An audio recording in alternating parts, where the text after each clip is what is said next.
자, 온라인 양육, 순복음의 진리 9번째 시간이죠. 우리 함께 모이신 우리 구로 대교구 3450 성도님들 주님의 이름으로 환영합니다. 저는 아멘. 오늘 강의를 맡은 우교구의 고현철 목사입니다. 우리 시작하기 전에요. 우리 총무 집사님께서 김미주 집사님께서 기도해 주시면 감사하겠습니다. 기도하겠습니다. 사랑과 은혜가 풍성하신 하나님 아버지 감사합니다. 오늘도 저희를 양육 모임 가운데 이렇게 불러주심에 감사드리오며 이 아멘. 모임께서 이 모임에 하나님께서 함께하여 주심을 믿습니다. 또한 이 아멘. 양육 모임을 통해 하나님을 더 깊이 알기 원하며 하나님을 만나는 귀한 시간 되어지게 인도하여 주시옵소서. 특별히 모임을 또 인도해 주시는 우리 고현철 목사님 지혜와 능력을 허락하여 주시옵시고 더하여 주시옵소서. 또한 우리 공동체가 하나님께 기쁨이 되는 공동체로 하나님의 선하신 계획 가운데 쓰임 받을 수 있는 공동체 될 수 있도록 하나님 도와주시옵소서. 역사하여 아멘. 주시옵소서. 아멘. 이 모든 것 우리 구주 예수 그리스도의 이름으로 감사 올리며 기도드렸사옵나이다. 아멘. 네, 감사합니다. 감사합니다. 자, 감사합니다. 자, 오늘은 삼중 축복 중에서요, 마지막, 이 강건하게 되는 축복에 대해서 공부를 하도록 하겠습니다. 자, 여러분, 삼중 축복의 내용을 다 아시죠? 네, 이미 다 공부하셨습니다. 이미 또 알고도 계시고요. 요한 3서 1장 2절을 근거로 해서 영혼이 잘 되고, 범사가 잘 되고, 강건하게 되는 세 가지 축복입니다. 이 삼중 축복은 그 인간의 삼중 타락에 대한 삼중 회복이라고 할 수 있습니다. 그래서 죄로 인해서 죽었던 우리 영혼이 살아나서 단절됐던 하나님과의 관계가 회복되어지고 또 가시덤불과 엉겅퀴를 내는 저주받은 우리의 환경이 다시 회복되어서 형통하게 되고 질병으로 인해서 죽음에 이르게 된 우리의 육체가 회복돼서 강건하게 되는 우리가 예수님을 믿고 하나님의 자녀로 이 땅에서 구원받은 삶을 살아갈 때에 누리는 축복입니다. 특별히 오늘 나누게 될 이 강건하게 되는 축복은 우리가 이 땅에서 하나님이 주신 사명을 힘있게 감당하기 위해 꼭 필요한 축복입니다. 그런데 이 강건이라는 말은요, 우리가 사용하는 그 건강하고 조금 다릅니다. 예, 보통 이 건강하다라는 말은 몸과 마음에 아무런 탈이 없는 편안한 상태를 의미하지만 이 강건은 단순히 healthy가 아니라 be strong, 그러니까 힘이 생기고 기력이 생겨서 몸이 강해지는 것을 말합니다. 그래서 한자로도 보면은요, 우리가 강건하다 할 때 이 강은요, 강할 강자가 쓰입니다. 그리고 건강하다 할 때의 강자는요, 편안할 강자가 쓰입니다. 그래서 우리는 하나님이 정해주신 이 땅에 이제 연수가 있죠. 그 연수만큼 살아갈 때 강건하게 되는 축복을 받아서 하나님의 영광도 나타내고 주신 사명도 잘 감당해야 되는 것입니다. 어, 이미 그 오중복음에서 그 신유의 복음, 그 치료하시는 하나님에 대한 공부를 하셨죠. 그 강의를 들으셨겠지만 이 신유의 복음이 우리 순복음의 어떤 교리와 이론에 해당이 된다면 이 삼중 축복 중에서 강건하게 되는 축복은 실제적인 우리의 삶에 있는 어떤 적용 그리고 실천을 다루는 부분이라고 말을 할 수가 있습니다. 굳이 이거를 이제 구분을 하면 그렇다는 겁니다. 그래서 우리는 이번 강의를 통해서 어떻게 우리가 하나님께 병고침을 받을 수 있는가, 그리고 우리에게 주신 그 건강을 우리가 어떻게 잘 유지할 수 있는가, 그리고 나아가서 어떻게 우리가 강건하게 되는 삶을 살 수 있는가에 대해서 함께 좀 알아보도록 하겠습니다.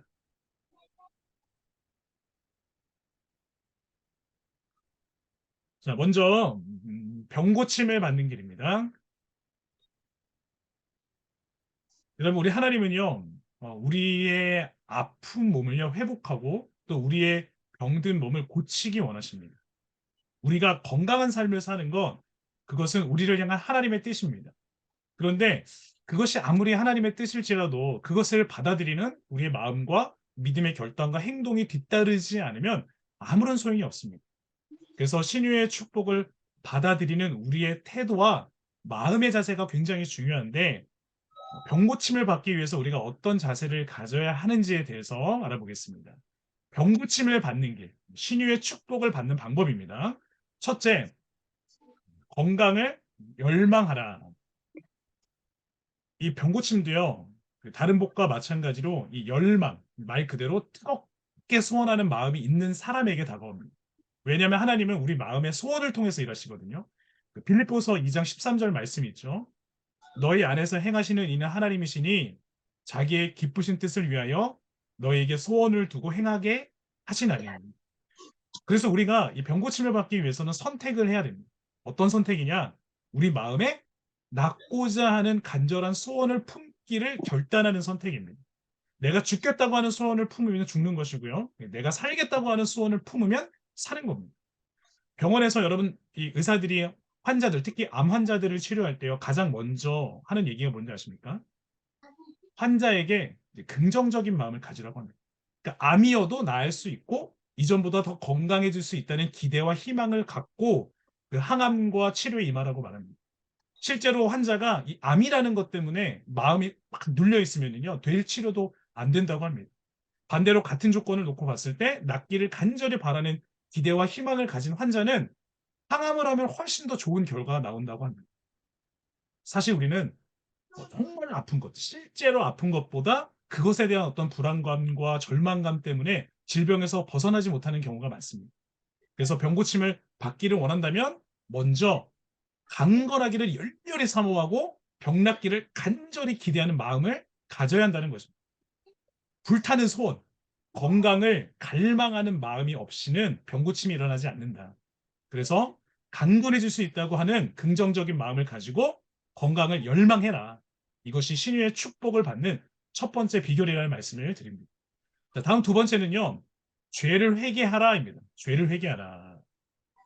우리가 병고침을 받기 위해서 왜 죄를 회개해야 할까요? 우리가 죄를 짓는다고 해서 하나님의 자녀가 된 그런 어떤 자격이 없어지는 것은 아니거든요.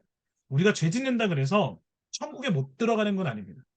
그러면 우리가 왜 죄를 짓지 말아야 되느냐? 죄가 우리에게 어떤 영향을 미치길래 여러분 죄를 지으면은요 우선적으로 우리의 양심이라는 것이 반응을 합니다.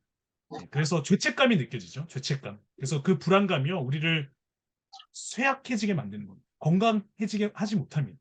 그리고 가장 중요한 것은 우리가 죄를 지으면 하나님과의 관계에 있어서 틈이 생깁니다. 그러면 그 사이를 누가 비집고 들어오느냐? 사탄이 들어오는 겁니다. 여러분 사탄이 하는 일이 뭔지 잘 알고 계시죠? 사탄이 하는 일이 뭐예요? 우리를 도둑질하고 죽이고 멸망시키는 것. 이게 사탄이 하는 일입니다. 그래서 죄를 지었을 때 사탄이 찾아와서요. 그것을 가지고 계속 걸고 넘어지는 겁니다. 너가 하나님의 자녀라면서 어떻게 그럴 수 있어? 네가 그러고도 구원받았다고 할 수 있겠어? 야, 하나님이 너를 좋아하시겠어? 사탄이 끊임없이 찬수합니다. 그래서 결국 우리 스스로 하나님을 떠나도록 하나님과 멀어지도록 만드는 것입니다. 이게 우리가 죄를 짓지 말아야 하는 가장 큰 이유입니다. 그래서 죄를 범했으면 어떻게 해야 합니까? 빨리 돌이켜가지고 회개해야죠. 요한복음, 요한일서 1장 9절이죠. 만일 우리가 우리 죄를 자백하면 그는 미쁘시고 의로우사 우리 죄를 사하시며 우리를 모든 불의에서 깨끗하게 하실 것이요. 아멘. 죄로 인해서 하나님과 멀어지면은요, 우리의 영혼육에요, 여러분, 고통받는 삶을 살 수밖에 없는 겁니다. 그러므로 죄를 지었다면 빨리 회개하고 주님께 돌아와서 주님이 주시는 강건한 복을 받는 우리 모두가 되어야 할 줄 믿습니다. 자, 세 번째는요, 병고침 받는 방법, 마음을 지키라입니다. 우리가 이 땅에서 구원받은 하나님의 자녀로 살아가지만 여러분 마귀는요, 우는 사자와 같이 기회만 있으면 우리를 넘어뜨리려고 공격합니다. 그래서 우리의 마음이 도둑질 당하지 않도록 늘 말씀과 기도로서 지켜야 하는 것입니다. 잠언 4장 23절 말씀이죠. 모든 지킬 만한 것 중에 내 마음을 지켜라. 생명의 근원이 이에서 남이니라. 우리가 뭐 미움이나 어떤 질투, 시기, 분노 이런 감정에 사로잡히고 그것에 우리의 마음이 빼앗기게 되면은요, 예, 그대로 우리가 그 영향을 받게 되는 거죠. 그래서 늘 염려하고 근심하고 불안해하고 힘들고 아프고 그런 절망적인 삶을 살지만 사랑과 용서로 마음을 다스리고 지키면은요, 생명력이 넘치는 삶을 살게 되는 것입니다. 그래서 병고침을 받기 위해서는 다른 것보다 예, 우리의 마음을 지키는 것이 중요하다라는 것을 알아야 하는 것입니다. 자, 우리가 병고침을 받는데 필요한 마지막 조건 바로 믿음의 기도입니다. 믿음의 기도. 야고보서 5장 15절이죠. 믿음의 기도는 병든 자를 권하리니 주께서 그를 일으키시리라. 혹시 죄를 범하였을지라도 사하심을 받으리라. 이 믿음의 기도는 없는 것을 있는 것처럼 바라보는 창조적인 선언입니다. 믿음은 바라는 것들의 실상이라고 그랬죠. 우리가 믿음으로요, 병이 나은 모습을 꿈꾸고 바라보고 선포하면 그 믿음을 통해서 치료에 하나님이 일하시고 역사하시는 겁니다. 그래서 우리가 바라본 그 모습이 실제가 되도록 만드십니다. 여러분, 이 말에 있는 권세가 있죠, 말에는. 특별히 우리 믿는 사람들의 말에는요, 하나님의 능력이 있습니다. 그래서 우리의 믿음의 말이 우리의 생각을 바꾸고, 우리 몸을 바꾸고, 우리 자신에게 다시 살아나도록 생명력을 공급하는 겁니다. 그러므로 우리 모두는 무엇보다 이 믿음을 가져야 하는 것입니다. 할 수 있거든이 무슨 말이냐? 믿는 자에게는 능히 하지 못할 일이 없느니라.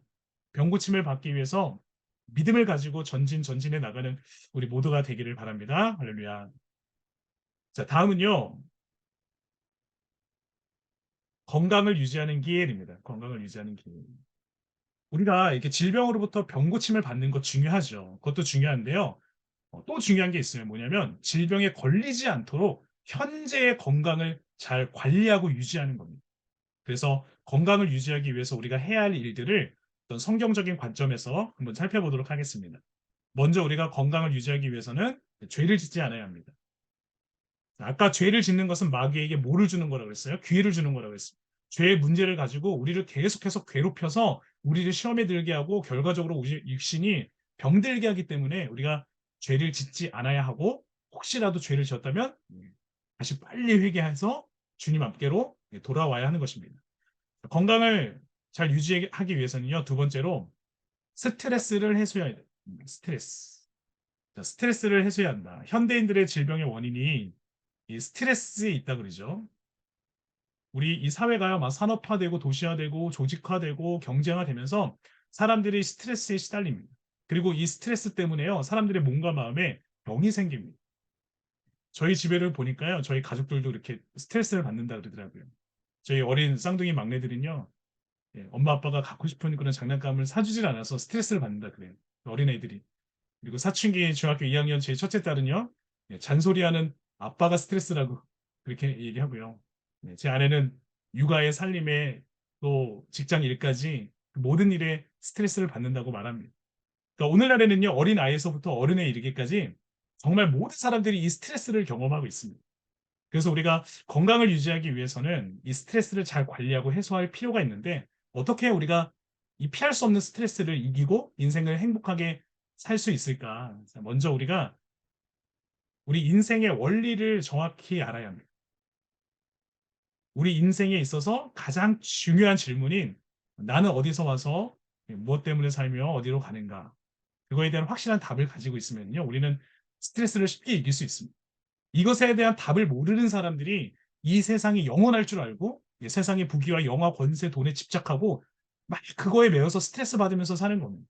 하지만 우리 그리스도인들은요, 이 땅에 잠시 머무는 거거든요. 그래 우리가 길을 가고 있는 겁니다. 그렇기 때문에 우리는 이미 구원을 받은 천국 백성이기 때문에요. 뭐 안개처럼 사라질 것들에 대해서 스트레스 받지 않고 모든 일에 자족하고 감사하면서 주님께 영광 돌리는 삶을 사는 겁니다. 그래서 우리 인생의 질문에 명확한 답을 가지고 있어야 합니다. 다음은 수고하고 무거운 짐을 주님께 맡겨야 됩니다. 스트레스를 해소하는 방법입니다. 여러분, 이 세상을 살아가는 사람들 중에 염려하고 근심이 없는 사람이 있을까요? 없죠. 누구나가 사람은요, 인생에 수고로움이 있습니다. 저마다의 짊어져야 인생에 정말 무겁고 버거운 짐들이 다 있습니다. 그래서 주님께서도 이런 우리를 가리켜 뭐라고 하셨어요? 수고하고 무거운 짐을 진 자들이라고 하셨습니다. 그런데 이어서 말씀하시죠? 다 내게로 오라. 내가 너희를 쉬게 하리라. 여러분, 세상 참 이 어디에도요, 우리에게 참된 쉼을 주는 곳은 없습니다. 우리가 정말 쉴 수 있는 곳이 있을까요? 여행을 가고 휴가를 가도요, 세상은 온통 수고로운 곳뿐입니다. 어떤 때는 막 여행 가고 놀러 갔다가 더 스트레스를 받고 오기도 합니다. 그런데 이 스트레스의 무거운 짐을 진 우리들을 주님이 부르십니다. 주님께 나아가 모든 짐을 맡기고 주님이 주시는 평안, 주님이 주시는 자유함과 그 쉼을 얻는 우리 모두가 될 줄로 되어야 할 줄로 믿습니다. 그래서 수고하고 무거운짐을 우리 주님께 맡겨야 된다. 다음은요, 이 정기적으로 휴식을 취해야 합니다.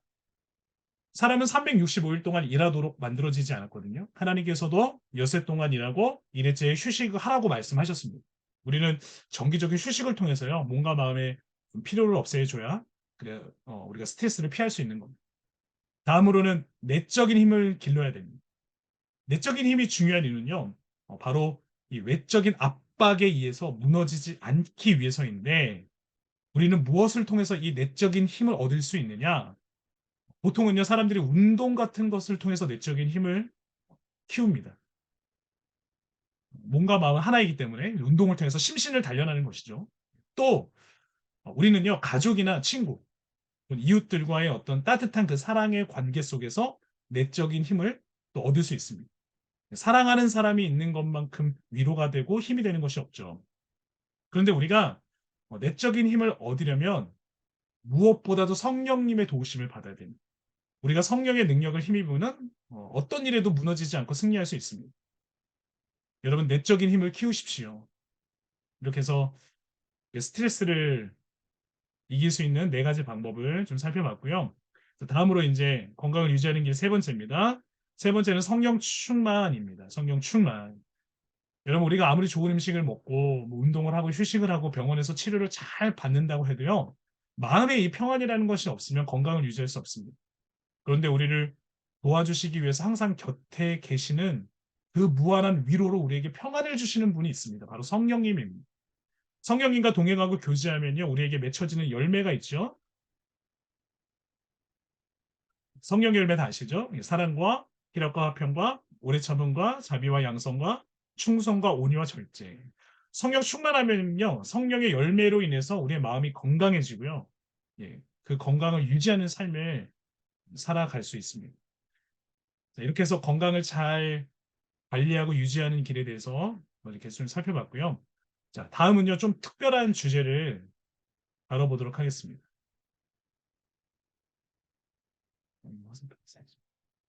자, 가시의 문제인데요. 가시의 문제요.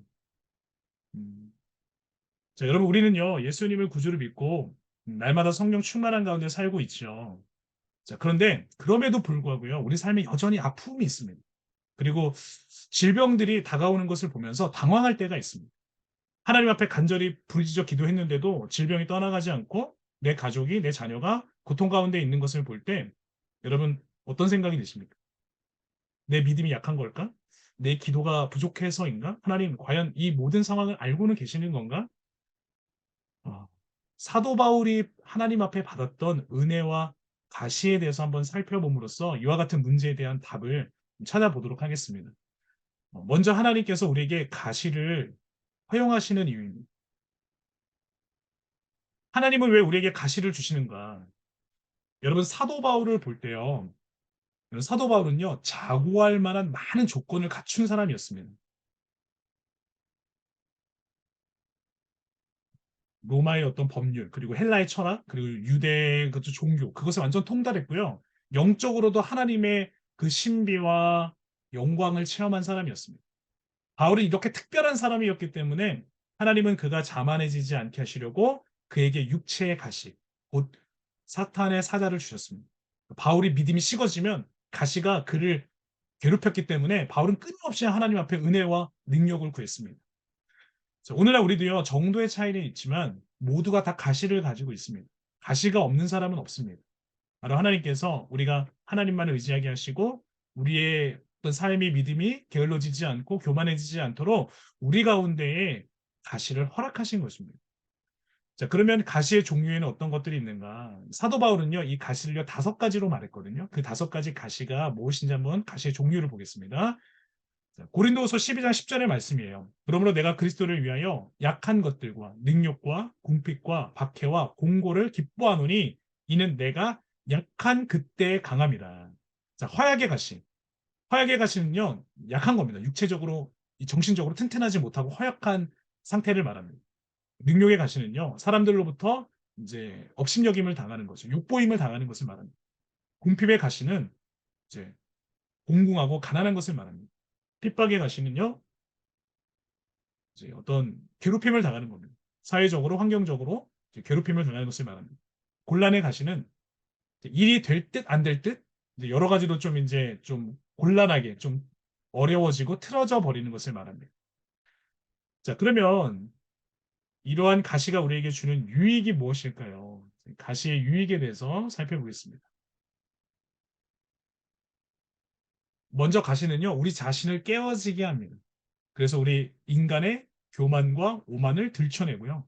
그 연약한 모습을 하나님께서 깨닫게 하시는 것이죠. 가시를 통해서 우리는요, 하나님 없는 삶이 얼마나 연약하고 허무한 것인지를 깨닫게 됩니다. 자, 다음으로 가시는요, 하나님의 사랑을 알게 합니다. 우리가 세상적인 욕심과 정욕의 눈이 어두워져서 하나님의 은혜로부터 멀어졌을 때 가시를 통해서 우리는 하나님의 그 참된 사랑을 다시 깨닫고 돌아오게 됩니다. 또 가시는 우리로 하여금 하나님만을 의지하게 합니다. 내 힘과 능력을 나타내려 할 때 하나님은 가시를 통해서 우리의 약함을 알게 하시고 하나님만 더 의지하며 바라보도록 만드십니다. 마지막으로 가시는요, 하나님의 능력을 체험하게 합니다. 사도 바울이 그 약한 것을 자랑하고요. 그것이 자신에게 머무는 그리스도의 능력이다라고 말한 것 같이 가시는 우리가 할 수 없는 그런 놀라운 하나님의 능력을 경험하게 합니다.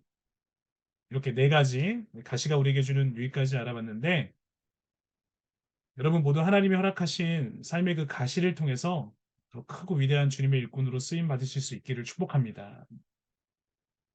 자, 오늘 강의 내용이 이게 답니다. 네, 할렐루야. 너무 빨리 끝났나요? 자, 이렇게 해서 오늘 삼중 축복의 마지막인 이 강건하게 되는 축복에 대해서 함께 공부를 했습니다. 자, 우리는요, 신유의 복음으로 병고침을 받을 수 있고, 하나님이 주신 건강을 잘 유지하고 관리해서 우리에게 주신 강건함으로 축복이 넘치는 행복이 넘치는 삶을 살 수 있습니다. 그러므로 먼저 예수 그리스도를 믿고 성령의 도우심을 받아서 영혼이 잘된 같이 범사가 잘 되고 강건하게 되는 여러분 모두가 되시기를 주님의 이름으로 기도드립니다.